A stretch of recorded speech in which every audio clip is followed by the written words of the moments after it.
No, it's fine. Point the microphone to the keyboard. Yeah, right. The proper use of the Rode is to point it down at your hands. No, I think it's fine. I don't think it's that loud. Hello, everybody out there. We're live, and you're all asleep. If you're American, almost. It's almost midnight. Yeah, it's almost midnight Pacific Coast. It's past midnight East Coast, though, right? Mm-hmm. Yeah, I'd say so. About 2 in the morning then. Yeah. So apologies for the schedule snafu. I know a lot of people were like, "Where's the show today?" And I'm like, "I tried to tell you." It's gonna be. Well, welcome to our world, people. Yeah. This is the first time I've been on the. Well, actually, no, I've been on the show in America, where I haven't had to get up at very silly times. Yeah. But, most of the time when I've been on the show, back home, I've had to get up at about 4 in the morning. Yeah. No, Peter is a better man than I am because for my own show, I was not willing to get up at 4 in the morning. Whereas Peter has, and Raj has. Wow. Yes, we do have beers because it's 4 in the afternoon here. Exactly. And if you're in Melbourne, please come down to Bartronica at 6 p.m. Oh, right. If you're watching live in Australia, which is more likely to be anybody who happens to be watching. Bartronica on Flinders. We are going to be there from 6 to about 8. Don't miss it. Excellent. And what is the chat link? irc.chatrealm.net. I just realized the one thing I don't have. I'll put it in post, but it won't be for Good Day Internet. It won't be on the YouTube. Is the music? Right. I didn't bring your iPad.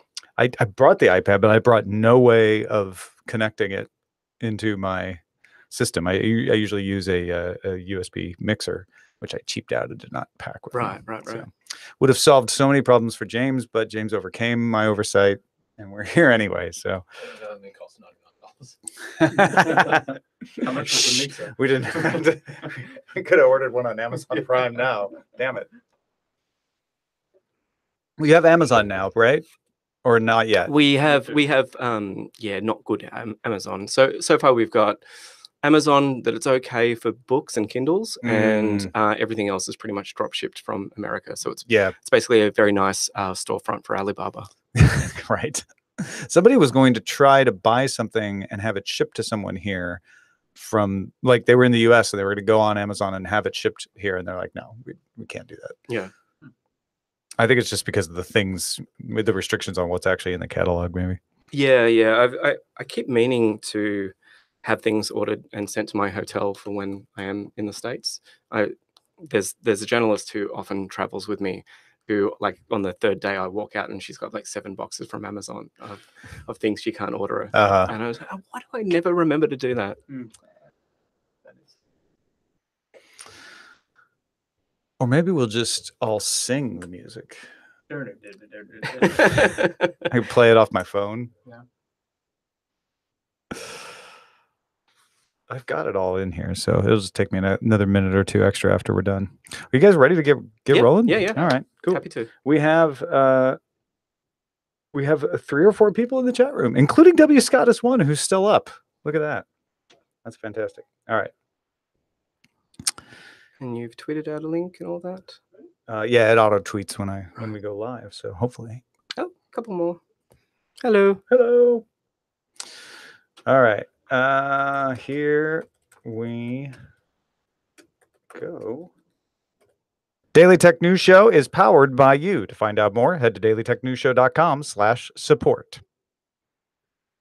This is the Daily Tech News for Monday, May 21st, or is it Tuesday, May 21st? Or by the time you're listening to this in Australia, it might be Wednesday, May 23rd.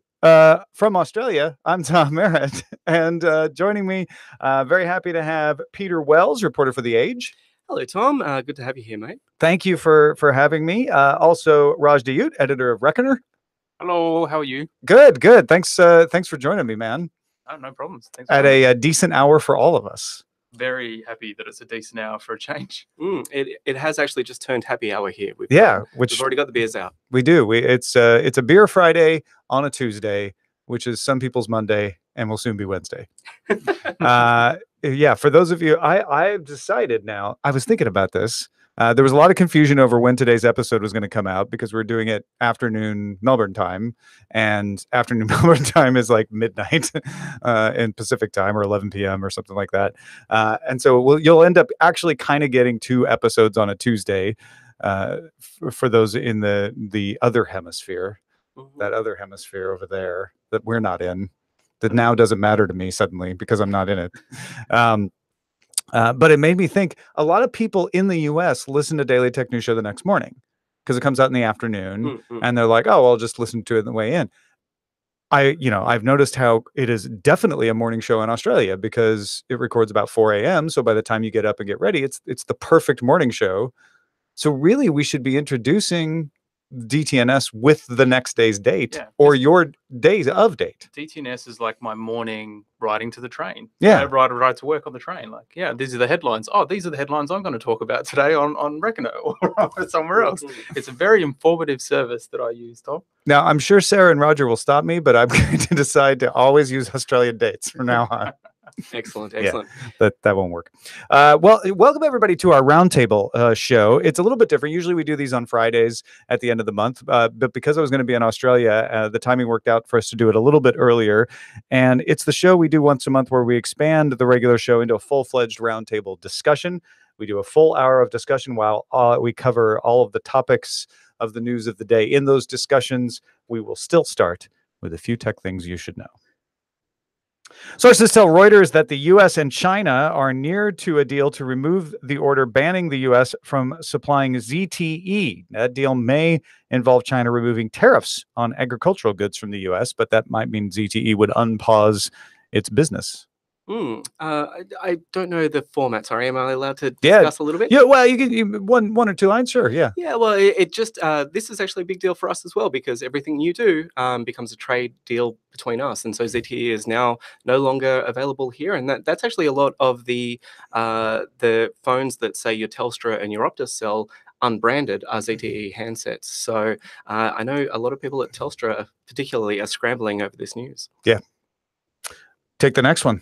Intel and Microsoft disclosed Monday that a new method of exploiting the Spectre and Meltdown security flaw has been discovered. Intel calls it Variant 4, classified as a medium risk, and it has been seen in the wild, and a fix has been made available to manufacturers. It is not. It has not. That's an important typo there that I got out. Facebook announced that its project Terragraph, which aims to connect neighborhoods and businesses with gigabit wireless, will begin field trials in 2019 in Budapest and Kuala Lumpur. Terragraph is designed to replace fiber and cable broadband, not replace Wi-Fi. It's not like a home thing. It's a neighborhood thing. It uses 60 gigahertz technology from Qualcomm and 802.11ay, which is the successor of 802.11ad. Just for the Aussies, we say Kuala Lumpur. Kuala Lumpur? Yeah. All right. I'll do that. How do the people in Kuala Lumpur feel about that? That's just how it is, Tom. All right. All right. I got it. Microsoft launched SharePoint Spaces, a way to view company documents in mixed reality headsets, as well as a standard web browser. A new point-and-click interface makes it easy to build the experiences as well. Examples include a 360 video to familiarize employees with the campus, 3D product prototype demonstrations, and more exciting visualizations of Excel data. Yeah, no, that was the best one right there.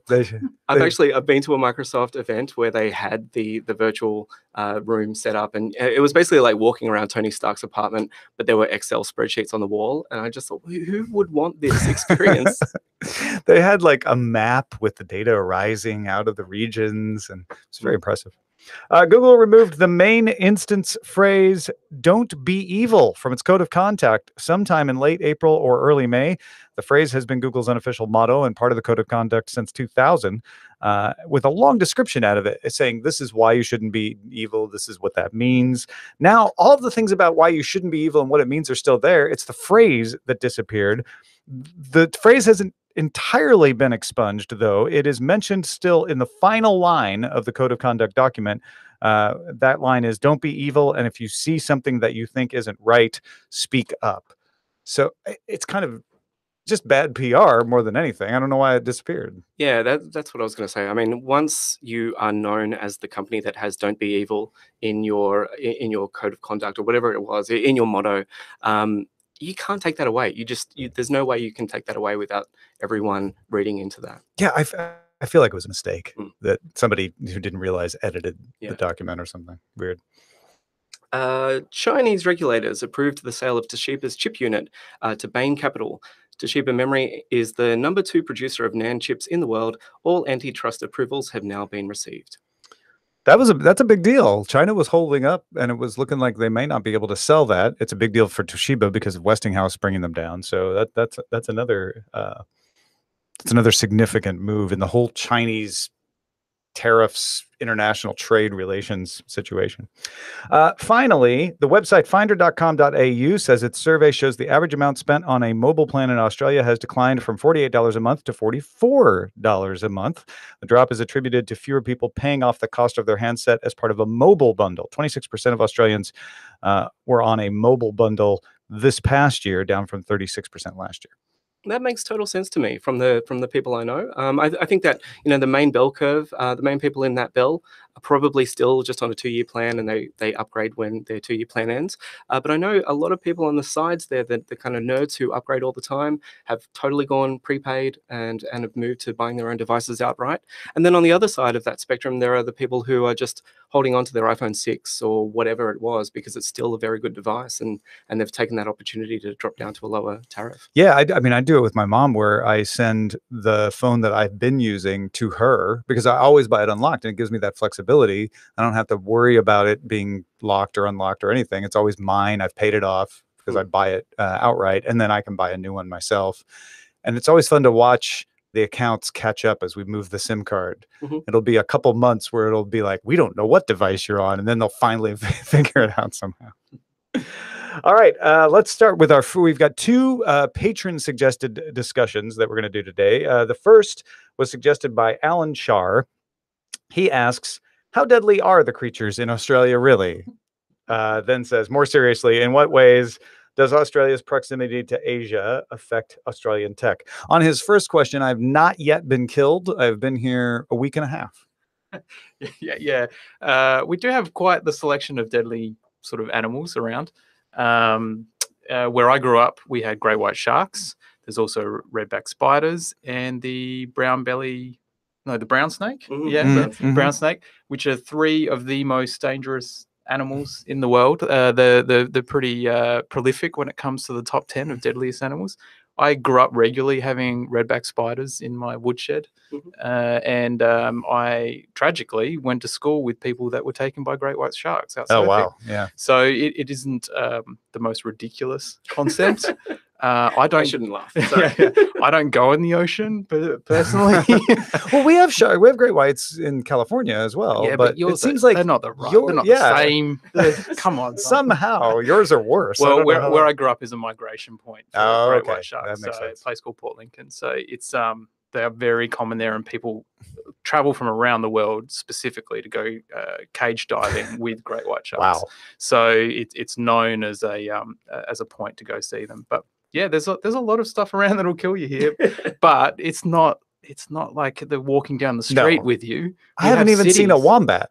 Well, the deadliest thing I've encountered was a magpie going off way too early in the morning. Well, they will hurt you, magpies. Yeah. They swoop you. I've had cuts on my head as a child from them swooping, or if you're a cyclist going to work during nesting season, they will savage you, a magpie.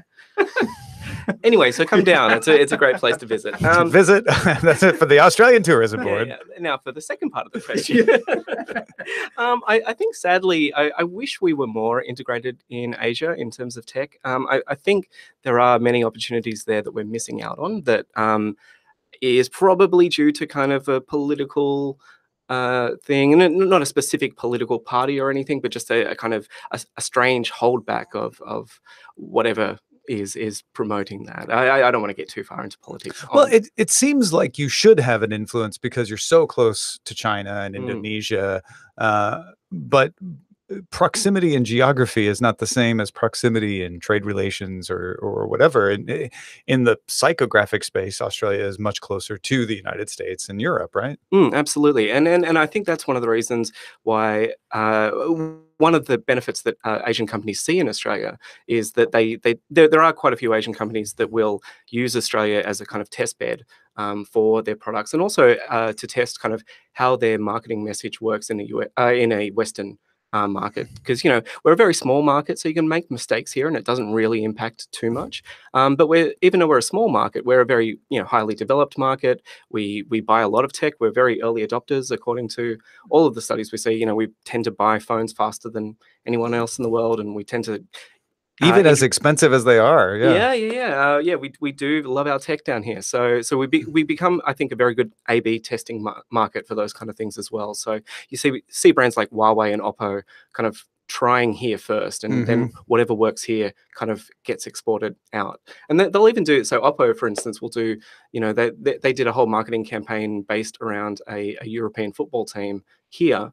But then once it worked here, they took it to that team's region. So yeah, it's a really interesting kind of test bed, just because there are so many expats and stuff that live in Australia. There were enough people following it that they're like, oh, I'm interested. Yeah, exactly. So it's that kind of stuff. I don't know, Raj. Yeah, it's also a frustrating dichotomy being so geographically close to Asia, because we quite often see the Australian tax on things. We're so close. We do have really good trade relations with China, especially for our uranium and things like that. But it often means that even though you buy a custom to order Mac, for example, it gets built and created in Asia and shipped out from that.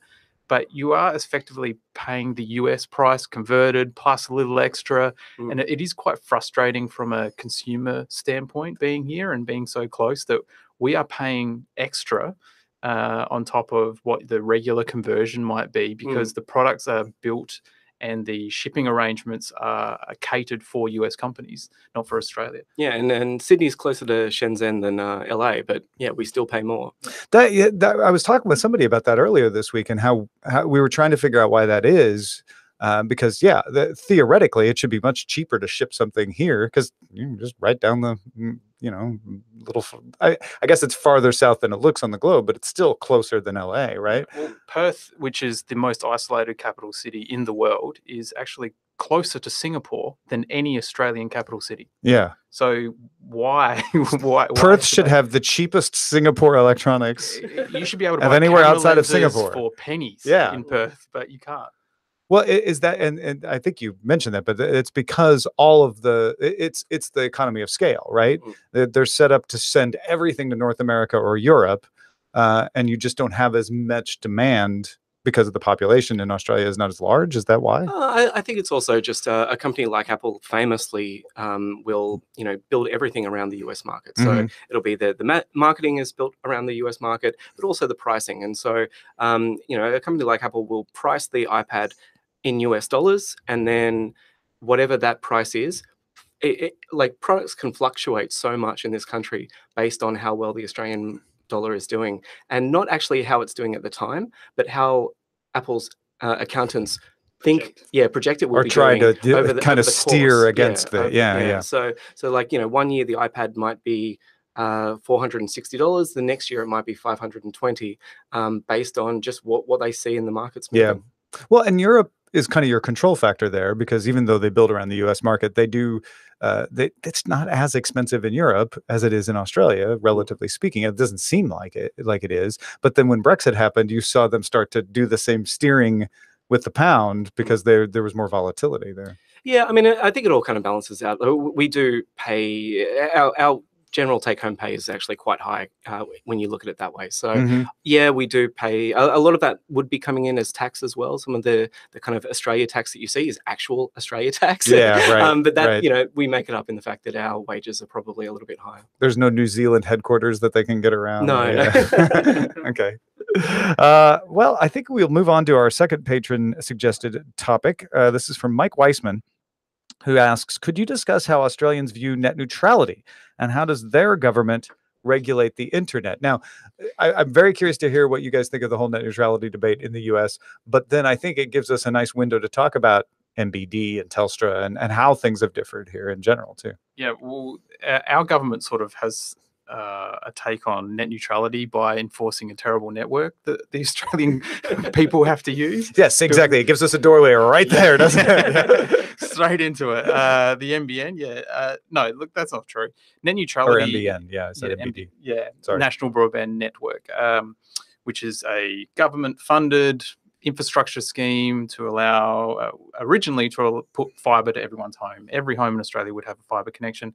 That's then changed over the years with the change of government. Anyway, talked about that a lot on many Australian podcasts, but net neutrality is a different one. I guess we see it from afar, and we see what's happening in the US, and it is quite scary in terms of the change, because a lot of Australian policy and a lot of Australian infrastructure is decided or influenced on by what happens in the US. And if that is net neutrality in the US, then there's a very good chance that it's going to be rolled out over here.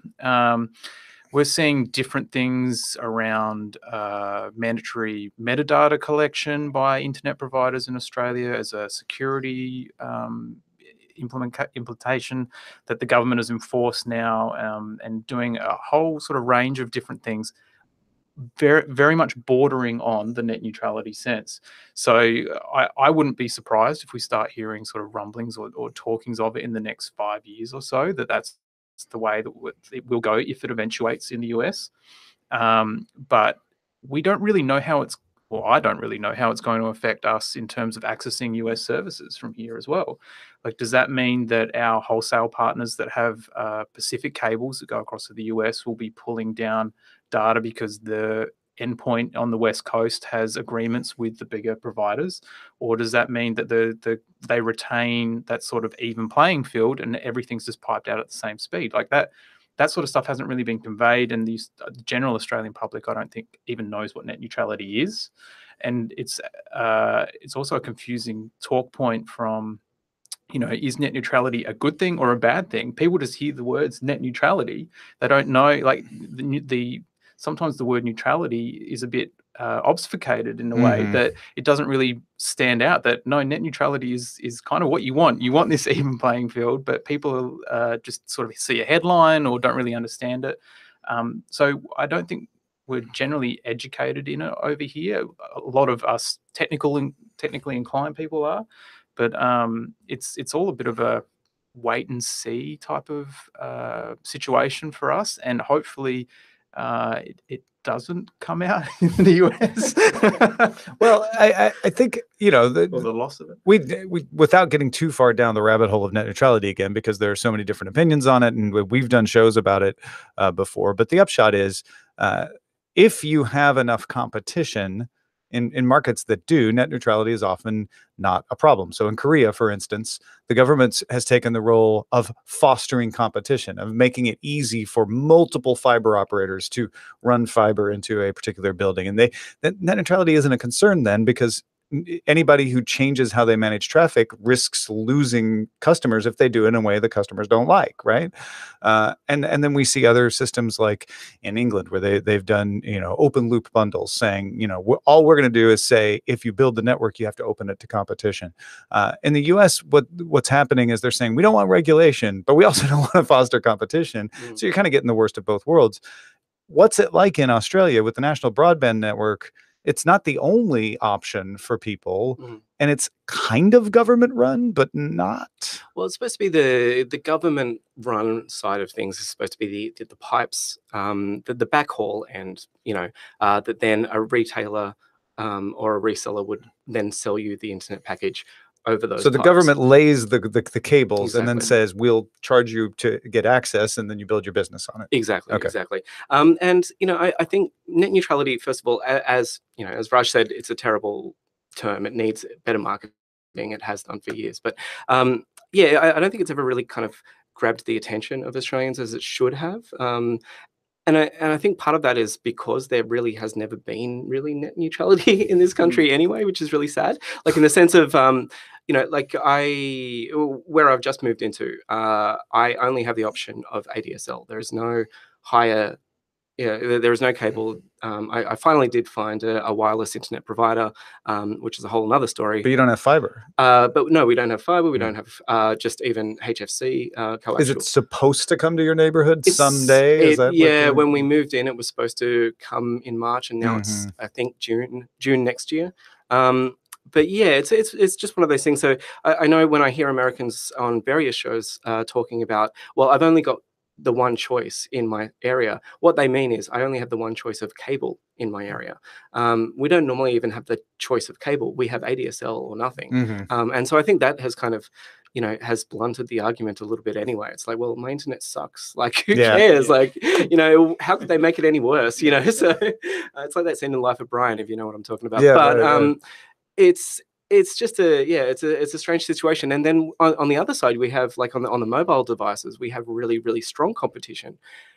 But we have those, like, people have just accepted a lot of the zero rating stuff that I know, say, Patrick Beja has issues with.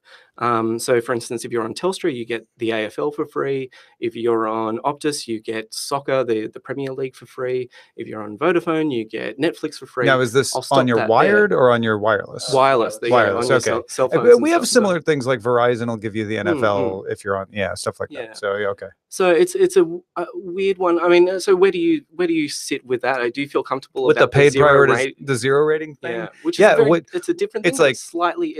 It's funny because like in India, Facebook ran into like stiff opposition to zero rating. In India, they're like, no, zero rating is a violation of net neutrality, and the general populace will not allow it, and they had to pull out of India with their free basics, because the idea of free basics was, without charging you data, we'll give you access to Wikipedia, BBC News, Facebook, etc. And in India, they said that is choosing what information we get. And Facebook's argument was like, yeah, but it's free. And the idea isn't to control messages. The idea is to give you a little bit of the internet so that when you start to see the value of it, or maybe it'll help you build a business or whatever, or get a job, then you'll be able to afford to pay for full internet. And the idea was never to keep people on free basics, but to move them into paid. In Africa, that's worked great. In Africa, people love that. They're like, yes, this is awesome. We get some free internet, and when I can afford it, I'll upgrade. So I don't think there is a moral absolute on zero rating. I think it has to do with how it's implemented. And again, I've been pounding this drum for 10 years now, but my whole response to net neutrality is, if you have effective competition, it's irrelevant. The best way to make sure there's net neutrality is to make sure people have a choice. And if somebody says, hey, we're gonna prioritize our own movie system, and Netflix gonna be slow, so you should switch to ours, people will just get rid of that internet service provider and go to the one that gives you Netflix. Comcast, the few times that they have violated net neutrality in the United States, bowed down to public pressure.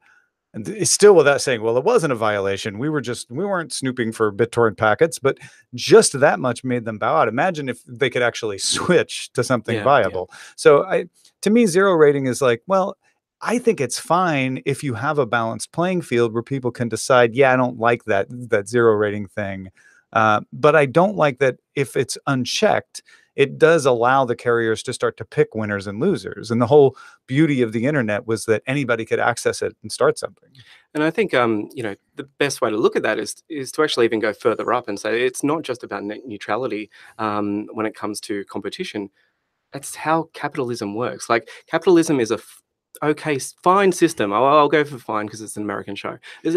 Capitalism is a fine system when there is competition, but when there is not a natural competition in place, then you need regulations, or you need something to balance it out. Because we've seen in markets where someone holds a very large part of the market, they're less likely to improve. They're less likely to worry about losing customers because they don't have that worry. And I look at my view on net neutrality as almost populist too, because I'm not focused on what's good for companies. I don't care what's good for companies in this particular argument. I care what's good for me. And what's good for me is having choices that I can punish the one who does something I don't like, right?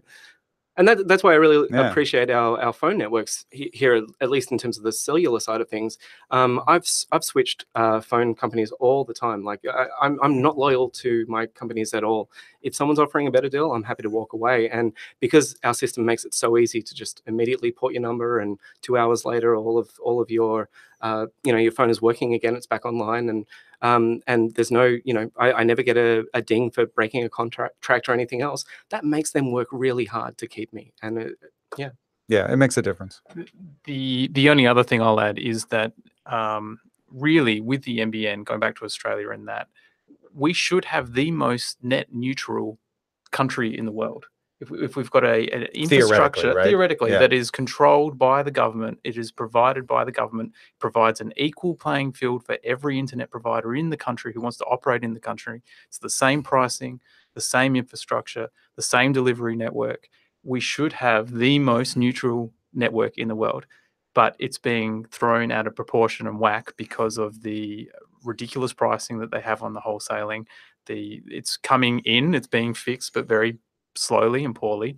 And then the constant change to technology requirements, or the multi-technology mix that the government's that's putting into place, because one said they could do it cheaper than the other, and they got elected, and it all changed and all upheaval. So, but theoretically, the original promise of the National Broadband Network and fibre to every home in Australia, except for a very small portion of rural, regional Australia, which cannot in any way, in shape or fashion, have fibre, should have provided the most net neutral network in the world.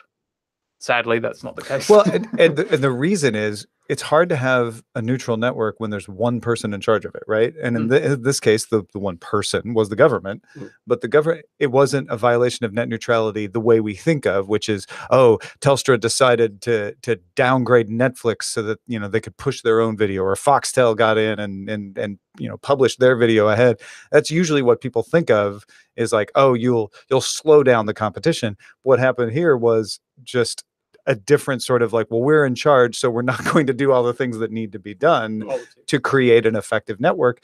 And not even because they necessarily wanted to do it that way, but because of politics, meaning the person who started the project was not the person who carried it on, and then they changed their mind. And and so there is a danger to having one entity running it, which is actually why Korea, I go back to Korea all the time, and I know people say, well, Korea's smaller. It's like, well, great, then do it in Massachusetts or do it just in Melbourne, like do it in a small region. But that way of saying the government's job is to make it easy to start an ISP and easy to implement it and run it and provide the right of way and all of that, and then get out of it and let people do it. Actually, that's why everyone's moving to Hobart, because it was one of the first places that got the NBN, and it is a beautiful city. It's very small, and it is fiber everywhere. It's a paradise. That's on Tasmania? Yeah. Oh, and also amazing whiskey.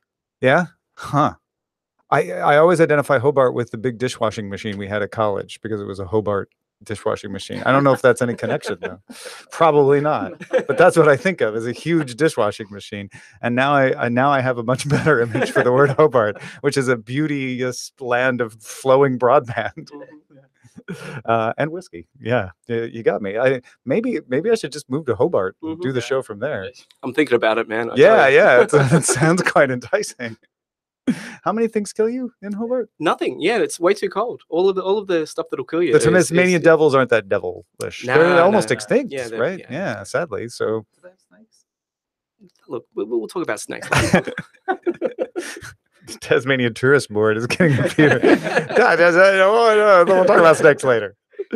All right. Anything else on this topic before we move on? No, that's fine, I think.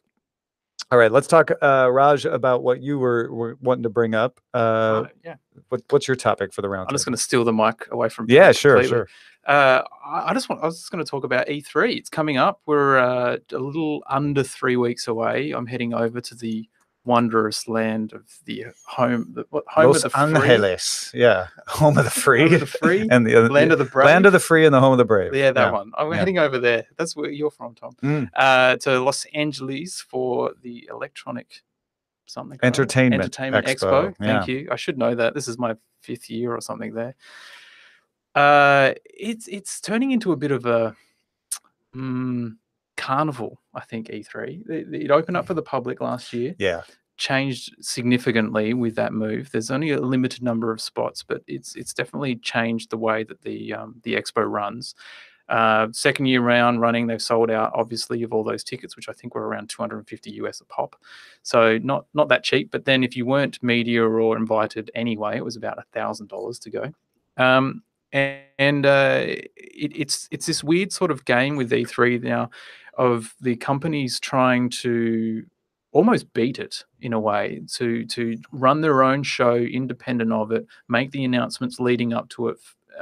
We've had announcements from EA, from Activision, from Nintendo, all well ahead of E3, and really control their own message in similar way to Apple's been doing for years, where they can have their own show and run their own game away from the big conventions, they can really sort of stamp their own ground. Well, and so what, Sony is not going to do anything but show off a limited number of games this year. No hardware announcements. Yeah, right? well, to be fair, Sony have got so much of the market right now, they could basically not show up. Yeah. And then they run their own sort of PlayStation experience events. They run one in the Northern Hemisphere, or two in the Northern Hemisphere, actually. So they're really running their own gambit in their own way as well. They just sort of figure, well, we may as well show up. They probably booked ahead for the next 3 years anyway. Yeah. But, you know, one of the most recent announcements coming up, leading up to E3, was Activision with a very popular Call of Duty franchise, which gets a release every year. It switches back and forth between one development house and another. So they're on a 2-year cycle of each of them. But this year's is jumping on the wonderful train of battle royale games. So your Fortnites, your PlayerUnknown Battlegrounds, your H1Z1 before all the others, with the new Blackout battle royale campaign. Well, they don't really, they haven't given many details other than to say that that's the name of it and it's coming. Their announcement was literally to turn off the lights at the event because it was a blackout. So interesting. Clever. Yeah, interesting way of doing it. Obviously Fortnite is this huge phenomenon at the moment. I was at a baptism on the weekend, and every parent there was talking about how their kids are addicted to Fortnite. It's that generation's Minecraft, right? Yeah, like exactly. Minecraft kids have grown up now. That's They're right. starting to go to college. And every single parent I talked to was saying, "Oh, well, you know, I can't get them off this thing." I said, "Well, this is just this generation's Minecraft." Like 5 years ago, it was exactly the same thing with Minecraft. The argument was, well, Minecraft didn't have them running around shooting things. Well, it kind of did. It depends how they played it.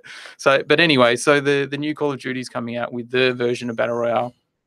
And we're seeing more and more of Battle Royale clones coming out, more and more multiplayer. The new Call of Duty has no single player campaign whatsoever. It's purely focused on multiplayer, zombie maps, the normal Call of Duty stuff, the Battle Royale mode that's being introduced. Well, Battle Royale, I mean, Epic Games itself announced that they're going to sink $100 million into Fortnite esports competitions. Yeah. It feels like that is an important thing for new games to have, is an esports strategy. Definitely. Like how it can be used for esports. Yeah. And Blizzard was part of that with Overwatch, but that's been a growing trend. Yeah. Well, esports is obviously one of the biggest and fastest growing markets in the world right now. Like we're seeing real world, sports, like in Australia, Fox Sports is covering esports. We've got bookmakers like Gfinity's run out of the UK focusing on esports. You cannot release a big AAA game these days without having an esports sort of element to it, or the potential for one to have. But because of all this, because of things like esports, because of things like Battle Royale and the money that these things are making, we are seeing less effort and less story-driven titles come out.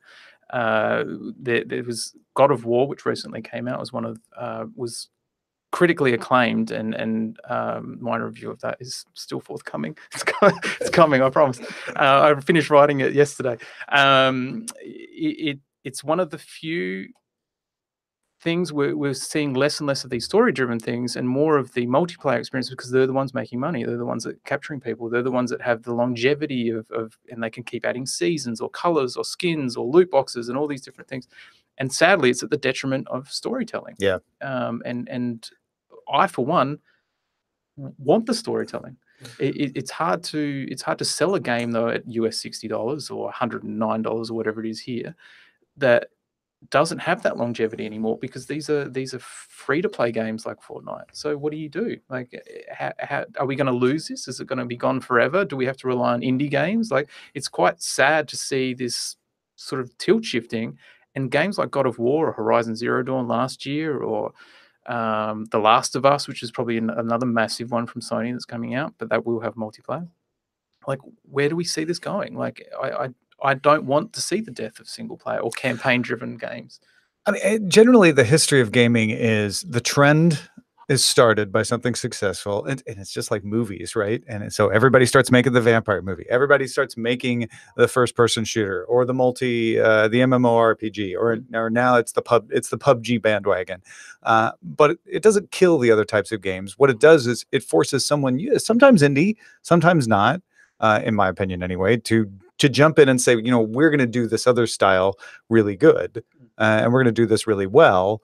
And you get things like The Last of Us. You get these very creative takes on it. So I don't think it's the death of single player. I think what it is the valley, right? We're going to have to go through this valley of all the game companies putting all their intention on battlegrounds and esports, until somebody pops up and says, well, hey, wait a minute, I can do this. It kind of relates to the net neutrality conversation, right? It would be a problem if all you had was EA. And then it's like, and now they're just doing battlegrounds, and it'd be like, great, well, now nobody, but because we have so many different gaming companies, it may take a little while for it to shake out, but we'll get something else. That's my feeling anyway. Yeah, and it's if you look at that the movie kind of analogy, the cinema goes through these periods as well. Every couple of years you hear that cinema is dead, and the adult contemporary movie is dead, and no one's going to see those kind of films. And then a Lady Bird comes out, and everyone goes and sees it. And, so you're waiting for the gaming equivalent of Lady Bird to come out, but we've still got like 4 more Marvel Universe Lady movies. Bird the video game. Maybe that's it. No, First person Lady Bird. Yeah, it'll be fantastic. But yeah, so I mean, I'm totally with you. Like, I think one of the worst things to happen to Rockstar was GTA 5, and the fact that it made more money last year than any other entertainment franchise on the planet. It made more money than Marvel for a game that came out 4 years ago, maybe 5 years ago. And it's still just making money on online, and the online experience is awful. I can't stand it. But yeah, I mean, Rockstar used to be that publisher that I would wait. And I would go to midnight launches of their games because I couldn't wait to play the next story. And even GTA 5 story was pretty kind of crap. But I think that's one of those really interesting things where you see, like, I saw my Twitter, at least my Twitter that I follow, go nuts when the Red Dead Redemption trailer came out, because it was like, oh my God, a story. Finally, another story. Like, there are ones that come out like Far Cry that try. Far Cry have never been good at telling stories. Like, they've had good characters, but they've never actually held it together in a narrative. Whereas, I'm totally with you. I really love those experiences, like a Last of Us, like like the original Red Dead. I cried at the end of the original Red Dead. I couldn't believe it. Well, both of those, I've heard people say that they were such moving stories that they teared up about. Red Dead Redemption 2, fingers crossed, will be amazing. But I think the sentiment that I am getting from some of these single player campaigns, like, again, God of War, because it's recent and it's relevant, but it felt padded out. It felt like it did have an amazing story. It's a father and a son connecting and bonding through, absence and the death of the mother and wife and so forth. And it is this beautiful, amazing graphical adventure with all this stuff, but there's so much shoved in, just fat, to lengthen it so it can compete for screen time with these other titles and multiplayer games and things like that. That it felt too long. And I would have gladly paid, the full price, the sticker price, for something that was almost half the length of what it was without all this extra filler, because it now needs that type of stuff to compete against all of these other sort of genres and titles and non-story driven things. I also get that I'm older now, so your tastes and your wants and different things change, and I like the story part versus my friends' 8-year-olds only want to go home and play, either watch someone play Fortnite or play Fortnite because they can play it and there's ongoing. Do you think there needs to be like a Cannes Film Festival, Sundance for video games? BAFTA kind of does. Yeah. They try to elevate games that, and they don't actually give out awards every year, but every time a game deserves an award, the BAFTA critics will give them one. So yeah, they've given, say, Journey and The Last of Us and a couple of other titles. Because I was thinking about Lady Bird, and the reason Lady Birds get made is they know they can play the festival circuit. They can hit Sundance, they can hit Toronto, maybe they can hit Cannes and others. And then they'll be able to find a distributor. They'll be able to go out into the landmark cinemas in the U.S., and I'm sure there's equivalents in other countries where they will play the art house film. So they know they'll get a return, and maybe it'll shoot up through the ceiling. I don't know that video games have quite the infrastructure for indie games like that yet. I don't know. I mean, Steam, Steam has things like the Stanley Parable and little games like that, there's no way that game could ever afford to start on an Xbox. It might be ported later, but it has to start on a PC. It has to start as an indie and then kind of go from there. And hopefully we'll see some of that stuff on the Switch as well, because I think that would be great. But I mean, there are your indies like that. What was the Firewatch is the other one everyone loves. So there are those kind of, is that the Lady Bird video game that we're thinking of? Is Firewatch the Lady Bird of video games? It's not too far. Well, a lot of people call it a walking simulator because you literally just walk around and follow a story. So there's not much more to it. But they've got a very exciting new game coming up called In the Valley of Gods by the same people, which looks really interesting, exploring Egyptian tombs and so forth back in like the mummy era sort of.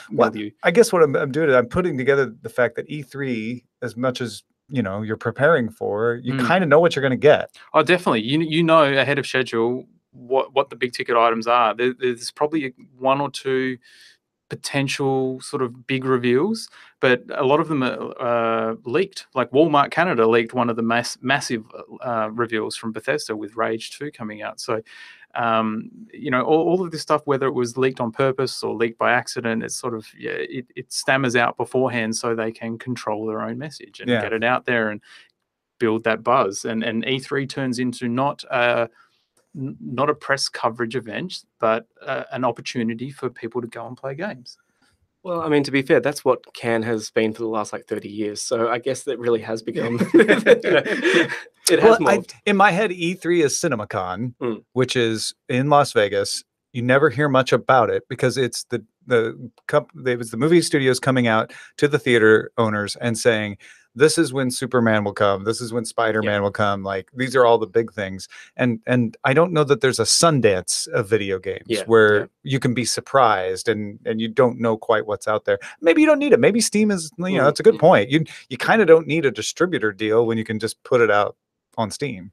I'd say things like PAX are kind of like that's a really PAX is a bit that. You're right. You're right. You look at the games that were involved in Indie Game the movie, like Super Meat Boy and Braid, Fez. Even GDC has a little bit of that flavor too.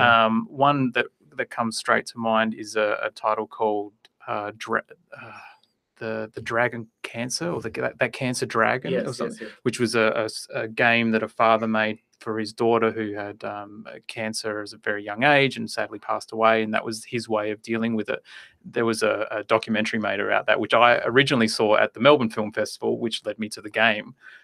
But that little circuit of shows like PAX, where they showcase upcoming, or PAX Rising is the name they give them, titles, is a way for a lot of indie developers to get out on the scene and show things. PAX is the Sundance of video games. I think you've figured it out.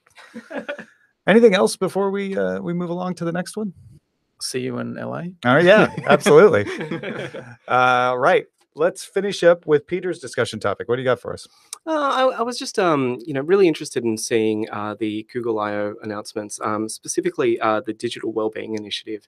And this was something I wrote about at the start of the year, actually, about trying to kind of disconnect a little bit more from the phone. And I know I'm not unique in writing that. I know a lot of people have kind of come to that idea that something has to be done about how much we kind of devote to the tiny little glass in our life that The Black Mirror. Yes, indeed. Yeah, I know, and I don't want to get like I know some people can take it. Man, I far saw some too- ABC News, Australia Broadcasting Company news promos of like technology. It promised so much, but it's ruining. Like that is the hot way to pitch that story now. But there is a reality behind it. Yeah, absolutely, and I really like what I saw from Google. I think that they're doing, all of the stuff that they showed about kind of telling you when you would spend maybe too much time on your phone, and gently asking you if you really want to continue, or draining all of the color out of your screen if you had been, been on your phone after a certain amount of time. Yeah. Are just really nice, subtle, and also kind of playful ways of saying like, "Hey, not judging, buddy, but maybe get outside."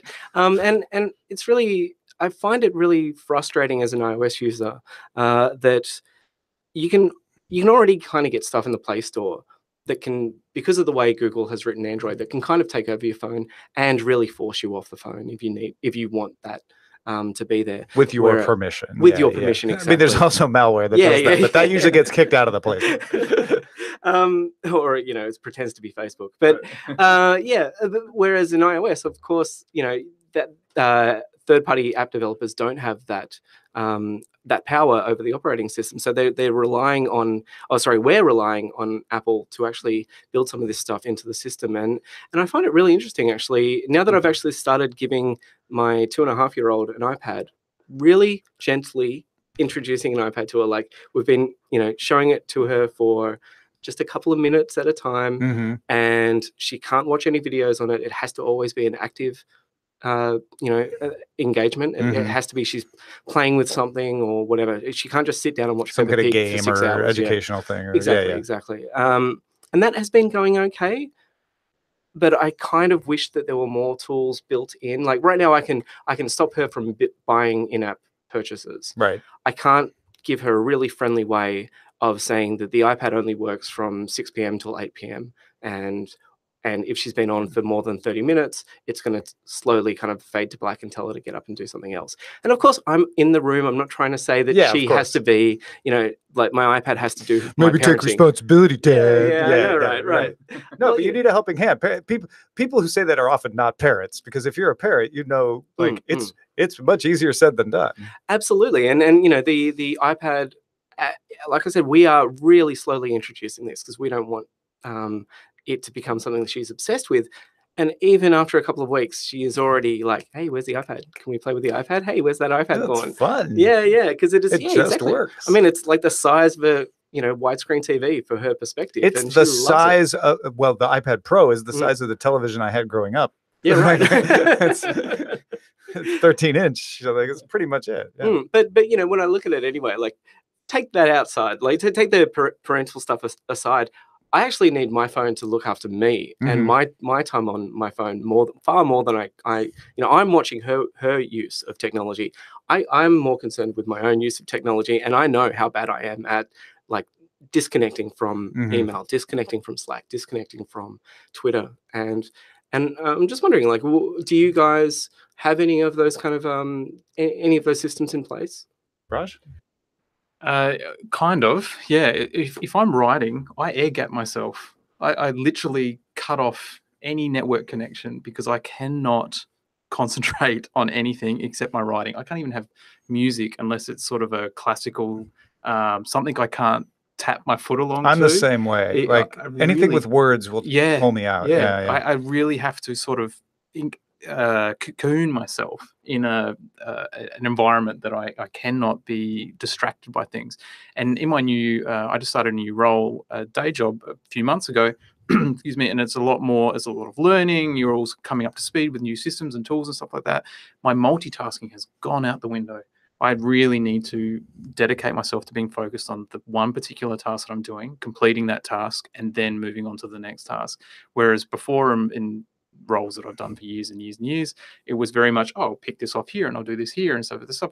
It's a little different to setting a timer on my engagement with the technology, but I just can't do that in terms of my work responsibilities at the moment. But I really need to shut down some notifications. Notifications are the worst thing ever for me. I really struggle with the Slack ones. They've gone I cannot have Slack is only there when I need to be in Slack. Yeah. Email, same thing. I'll either shut them down or shove on that do not disturb and go from there. But in terms of the devices telling me it's time to stop, it's probably something I should have. Do you know what I mean? Like, it's something that I should be far more conscious of. I know that I spend all day at work with computers. I come home, I'm spending all night at work with computers. The only time that I'm not on the computer is when I'm setting up a video camera to review something for the computer. Do you know what I mean? Like, it is an ongoing cycle that never seems to end. That I'm sure my eyes are screaming for help or relief from. And even like the flux stuff, the blue screen, like the it's nighttime, we're going to do, I hate that. Get it off. Really? Give me the color. Oh, I love the orange. I can't, because I'm looking at graphics, or I might be doing some design bits. Well, and yeah, I like, okay, no, go away. So it's all turned off. I need to really shut it. I like to and this is a bad thing. I'm not saying it's a good thing, but I like to congratulate myself on my ability to manage my devices. I'm very stingy with notifications. I'll often have people say, well, why don't you have your notifications on for Instagram, or why don't you read Facebook more often? Did you miss this and that? And I'm like, man, I don't want to be disturbed, but I think I'm fooling myself by doing that, in that I've eliminated the one thing that I hear the complaints most about, like, oh, notifications, they kill me. I'm like, yeah, well, I keep those under control, but I'm still pulled back in. I'm still always like, well, I better check my email. Well, I better go back through Slack and see what people have said. And then that gets you stressed out because you run into a problem or a complaint, or, you know, and in the job that I do, I run into complaints all the time because people can just email in whatever they're upset about, whether it's the change in time of the roundtable on Monday, or the audio quality was off one day or something. And so I think it stresses me out more than I realize, just because of the content of the communication, Oh, for sure. not so much the usage of it, which is why when we've talked about this before on the show, I'm like, we need more research. I'm not saying that what Google is doing is bad. I'm sure Apple's going to have more at WWDC about this. I have no doubts about it, but they're just trying things that sound like they would work, right? They sound like, oh, maybe that's a good idea. But then you hear Raj like, no, don't gray out my screen. It's like, okay, well, it's not going to work for everybody. What's the stuff that will actually help us deal with this? Because I have no doubt that this is a new challenge to humanity that we will figure out, but we're in the process of learning responsible use of these devices and connectivity. Yeah, and I'm just really surprised, I guess, that Apple haven't taken the lead on this, because that seems to be the kind of area that they would do well in. That they tend to be the company that thinks about how the human interacts with the product, not just the product. We're liberal arts meets Yeah, engineering. exactly. Yeah. And funnily enough, I think the people who have done it best were BlackBerry. A couple of years ago, they had a device that no one bought. So you know, this is going to be new to everyone listening, but they had a device that you could set that after, you know, my work hours were 8 a.m. till 6 p.m. and at 6 p.m. all notifications from certain apps stop.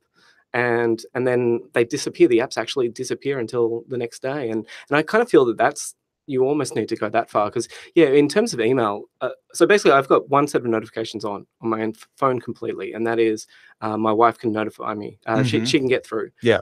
Everything else is silent. I don't even see the pop-ups. But even then, I still see, every now and again, I'll look down and I'll see that Outlook application icon, and I want to tap it. Yeah, and it's got a number on it, right? Well, no, I have no numbers on anything. Oh, it's just either. the dot. Yeah. That's enough. No, not even the dot. I just see the icon. You don't even see a notification. Yeah, I have no dots at all, and you're just drawn to the siren song. Exactly, but what might be in there? It's almost worse. I know. Who might have emailed me? Yeah. What if no one did? I know. Well, that's the thing.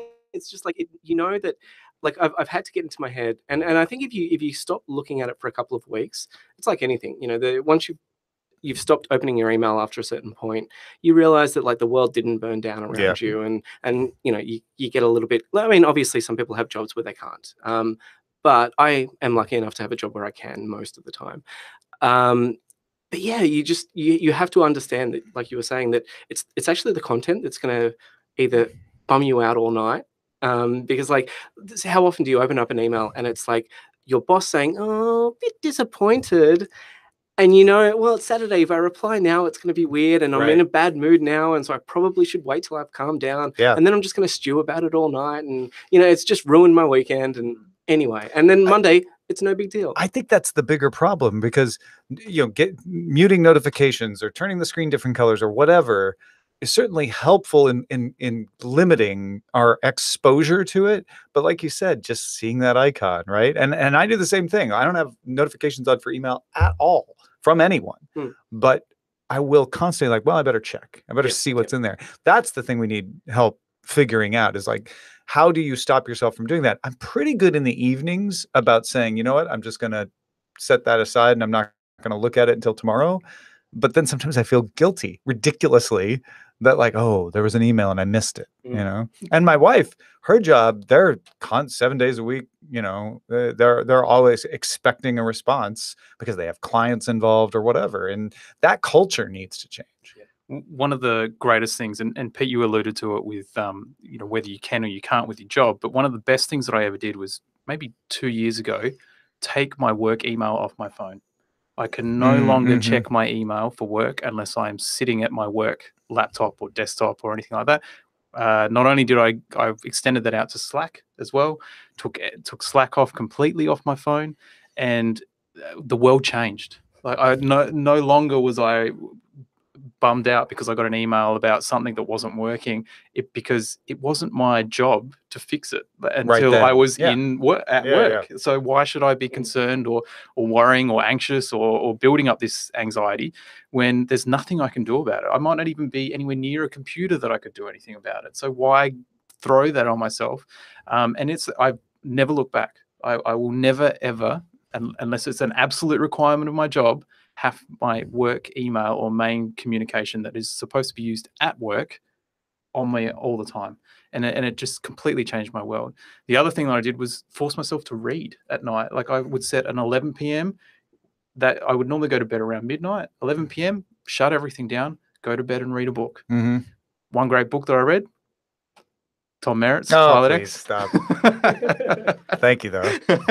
Pilot X available in bookstores now. I actually read that via audiobook, so I'm lying. Sequel coming. But that again, I self-imposed that I would take myself away from the situation, even including playing video games, because it doesn't switch my brain off. It would actually stimulate my brain and keep me more awake. So it was very much a decision to take myself out of that situation, let my brain wind down and get into a sort of normal sleep pattern. And I would advocate that everyone do something like that. I think it's great for mindfulness. And I'm 100% sure that Apple or Google or there was a big push for mindfulness and tech and health technology maybe about 4 or 5 years ago, maybe when healthcare sort of started kicking around.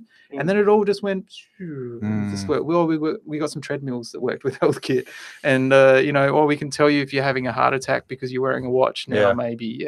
But the actual mindfulness side of it was left to app developers, which I believe it was the ABC, again, the Australian broadcast, did a recent piece on saying that 80 or 90% of mindfulness apps are complete and utter garbage. Yeah, that's the thing. It's like it's more. You need more than just, hey, we came up with an idea that sounds cool. Like you need to pair trying that with study to see like, well, what effect did it have? Did it actually help people? Let's, and I think that's the job of academia to kind of jump in and cooperate with that.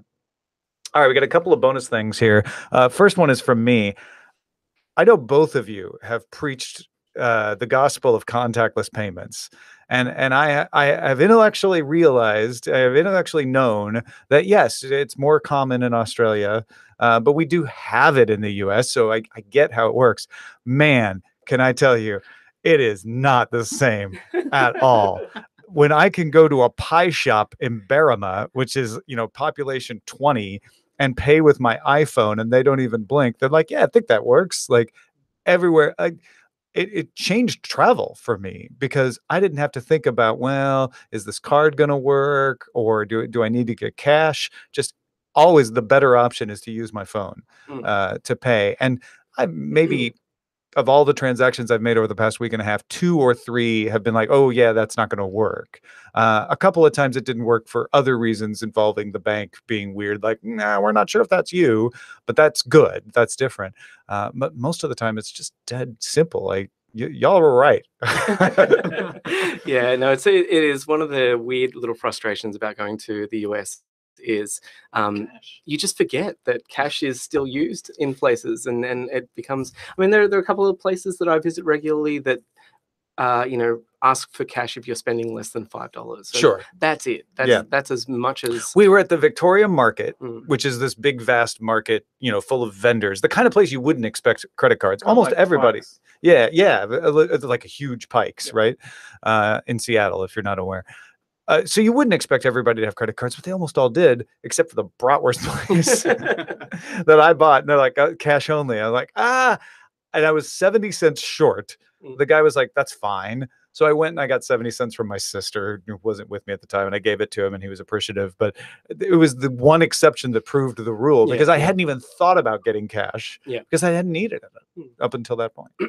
Yeah, when Fitbit released their latest watch, the Versa, it's an optional extra to get contactless payments in the US, and it just comes standard here because they know that they could not sell it. The stupid thing is we had tap cards and tried to be introduced, and they were the machines were put in, and it just didn't catch on, and I don't know why. And when Apple Pay and what's now Google Pay came out originally, they worked, and then companies would come in, like my local drugstore, and turn it off. Like, oh, we don't want it to work with Apple Pay. It's just ridiculous. So, the other bonus question comes from Doctor, who says, what do they think of all the foods generally thought of as Australian, such as Marmite and Vegemite? Why do they both have "mite" in the name? Marmite isn't Australian. It's English, It's right? English, yeah. And it was the original. So Vegemite, I researched this today. Vegemite came about because there was a Marmite shortage in Australia, and this guy created it, and its name was picked out of a hat. Well, there you go. Yeah. What do we think about it? I love it. Screw up on the stuff. I mean, but the Vegemite is the one everyone knows because of the song Men at Work song. That's how everyone learned about Vegemite. But it's essentially the remnants from the brewing process of beer. Yeah. So the yeast extract and so forth. And I got criticized on Instagram for not having enough butter on my Turkish bread with my Vegemite. Fair enough too. Well, it's a trick for new players that you use way less Vegemite than you expect, because it is. That's the mistake Americans make. Yeah, because it is quite horrid, and it's been fun to teach my 2-year-old that she has to eat Vegemite, because it's fun watching someone try it for the first time and see just how disgusting it is. But it's like, look, you're Australian, you must eat this, so just battle on. Small amounts, and then with butter. That's the key. Yeah. It's also very good for mouth ulcers. So it's vitamin B extract, and if you have an ulcer, you can just dab. It'll sting like buggery. Well, there's an Australian colloquialism, buggery, but it will. It's actually good for them. Yeah.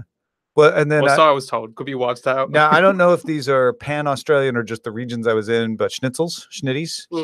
Yeah. There's another one. That was another thing I've noticed. Australians tend to just like to take words and shorten them. Or if it's short, add an O on the end to make it longer. Like if your name's Dave, you'll be Dave-O. Dave-O, okay. St. Vincent de Paul thrift shop. We have those in the US, but they're Vinnies here. Some Vinnies, McDonald's, not short enough. Macca's. Yeah. So there's some other Australian trends that I've noticed and going around. Any other foods though? Pies. You guys have great pies. Meat pies. Yeah. There is a really good place in downtown LA called Aussie Bottom Pies or something like that. I stayed right next door to it. Yeah, they do Australian meat pies, lamingtons, pasties, which is like a empanada sort of style thing. We call them pasties, but same thing. Yeah. Then it sounds like a stripper, so it's probably better the way you said it. Well, that's what I was going to say about schnitz. there's another colloquialism. Okay. So they're actually really good. I wish I could remember those Aussie pies. If you look it up in downtown LA, they're actually quite good. That's Vegemite's the big one, really. Yeah, I think so. Tim Tams. Oh, Tim Tams, yeah. Yeah, Vegemite and Tim Tams. That's our entire kind of gift to the world, and that's where we ended. And Wi-Fi. Oh yeah, Wi-Fi. Yeah. We developed Wi-Fi. Wi-Fi was developed in By Australia. the I don't think people know CSIRO. that. Yeah. Yeah, the government-funded Australian Science Bureau. That's certainly something people should realize. Yeah, there's a whole TV campaign about it. Well, there you go. Yeah. If you're using Wi-Fi right now, thank an Australian.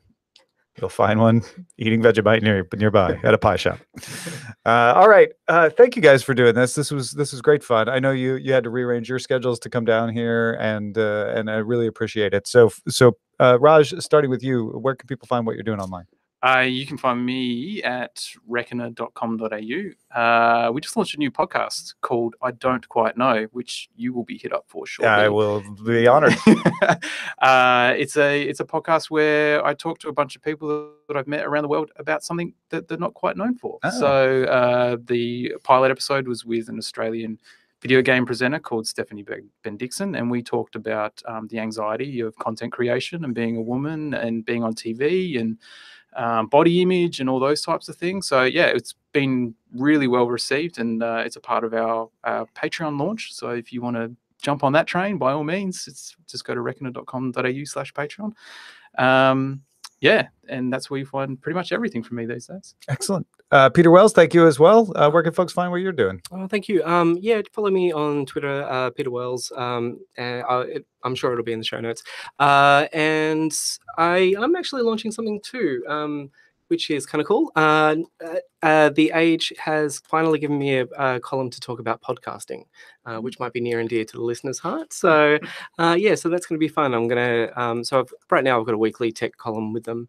And yeah, from next week, I'll have a weekly podcast column as well, where I'll be, trying to show some of the shows out there that I love and getting people interested in them. So I might actually have to talk to you as well about that. I would also be interested in that myself. It's funny, at the reception for my nephew's wedding, which is the whole reason I came to Australia this time, I was getting hit up by a few people because they knew I was a podcaster for recommendations for other podcasts. Mm-hmm. They were always interested. They were nice enough to pretend to be interested in what mine was, but then they'd say like, well, what else do you listen to? And I've been looking for good podcasts. It seems to be there's an appetite for people to get these kind of recommendations now. Yeah. I mean, I think it says a lot that I'm replacing the weekly radio column. So. Oh, really? Yeah, that is kind of a milestone, isn't it? That's crazy. Also, huge thanks to James. You may, if you're watching the video, have seen him lurking in the background. James just had a baby and was not planning for that baby to have happened as soon as it was, but he stole away from Babyland to come downtown here in the CBD and set this up for us. And of course, he had to go back. But huge thanks to James and Culture Amp, the company that James works for, that is the space that we're at. Culture Amp does some really cool stuff. From what I don't mean to speak for them, but from what I can gather, their mission is to make startup culture better, to make it, to improve it, to provide analytics. We always hear analytics like, oh, analytics are being used to manipulate you, and they're saying let's use analytics to make workplaces better for people.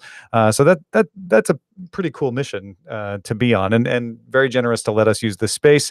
And I believe James is part of the Mac Admins podcast as well. Yeah. So he's the producer of the Mac Admins podcast. It is a fine podcast. I am a Mac admin by trade, so I do listen to it every week. And if you do anything with Macs, more than about 50 of them in an organization, you should definitely be listening. It's a very good listen. Take it from the Age's podcast recommendation columnist, Mac Admins. I have many hats. podcast.macadmins.org.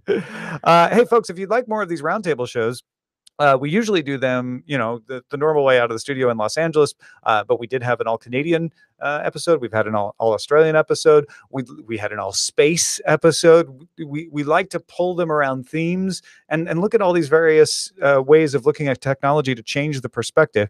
And we want to do that more often. Right now, we're doing it once a month, but if we can get $2,000 more in our Patreon, we can do them more often. We can do at least twice a month. So think about upping your pledge. There's some perks to that if you haven't already. And everybody who does support us, thank you very much at patreon.com/DTNS. Our email address is feedback@dailytechnewsshow.com. We're live Monday through Friday, usually at 4:30 p.m. Eastern, 2030 UTC at alphageekradio.com and diamondclub.tv. And our website is dailytechnewsshow.com. In a few short hours, Sarah and Roger will be back with Patrick Beja. We'll talk to you then. Okay. All right. Hey, speaking of many hats. What? Oh, that's amazing. It's a Sydney Swans hat, folks. That's great. I so wish I had the DTNS hats hadn't come in yet, or I would have brought some for you as well. That looks good. I'm red, white, and blue now too. Thank you so much. That's No very worries, nice. no worries. Yeah. I will definitely add this proudly to the rotation. Oh, shut up, Raj. I bought some AFL cards. Do you follow AFL at all? I follow Adelaide. I'm from South Australia originally. All right. He cares more about the gridiron. He's he's yeah, a strange. I'm far more into NFL than AFL. I showed these to Pete, and I don't think I got a very good pack from what we were. But maybe you can find more gems in there than we did. He's short. He used to be good at Collingwood years ago. Yeah, well, but he's also a despicable human being. He's beating the crap out of people. Yeah. Anyway. Hugh Greenwood. Brad Crouch is all right. Yeah. Yeah, But Adelaide.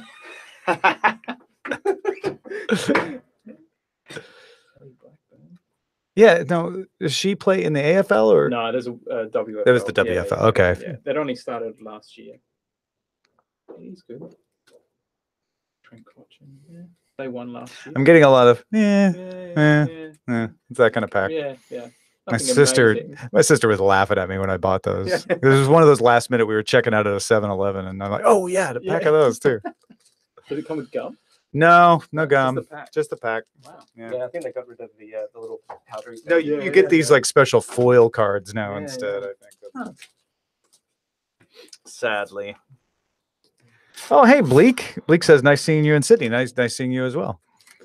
We are going to be going to the Melbourne meetup here shortly. I'm going to stop down the live stream and post this, and then at 50 minutes from when we're recording this right now, we're going to head over to Bartronica, which is in Flinders Lane. And if you stick around to the end, you might see my sister. Oh, cool. So I don't know if that means you might want to leave soon, or if I don't know if that's a plus or a minus for people. But And Eileen, is she? Eileen will be there too. Yeah, Okay, Eileen came to the Sydney meetup as well. Excellent, excellent.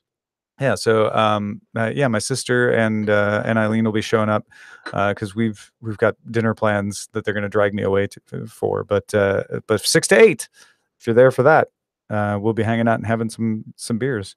VB has been my favorite so far on this trip. No, of the big brands. I'm not talking about craft beers. What else is Hey, look, BB won a couple of awards when they changed the label and didn't tell anyone. Yeah, okay.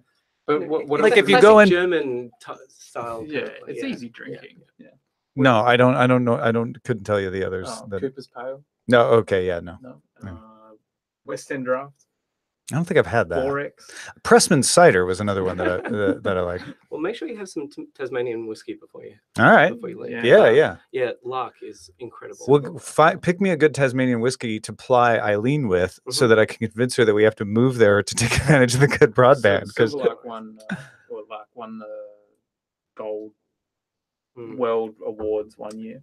Yeah, and Sullivan's Cove just won again this year, Yeah. but it went from $200 a bottle to about $600 after its win. So And it's quite hard to get your hands on now. did you hear the story behind Nant? No. So Nant was all a scam. They were rebottling other whiskey or something. All right. So they were selling it as Oh. a retirement fund. You could buy a barrel. As I've Oh, heard- that thing. Yeah, I've yeah, heard that this was from other bizarre, yeah. whiskey manufacturers in the U.S. and Mm. Japan too. Yeah. They start to run out of their supply, so they. It's rebottled. Yeah.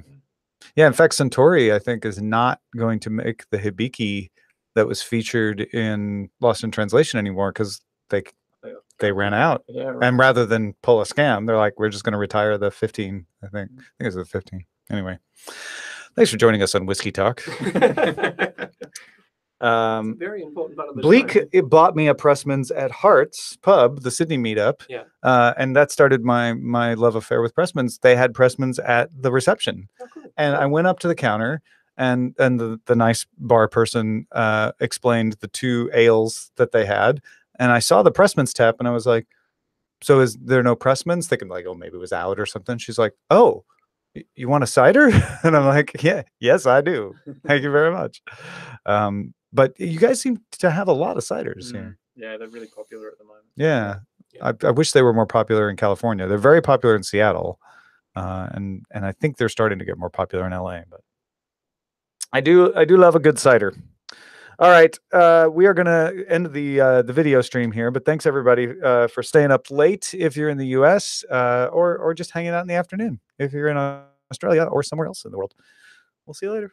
Bye. Bye. Now, even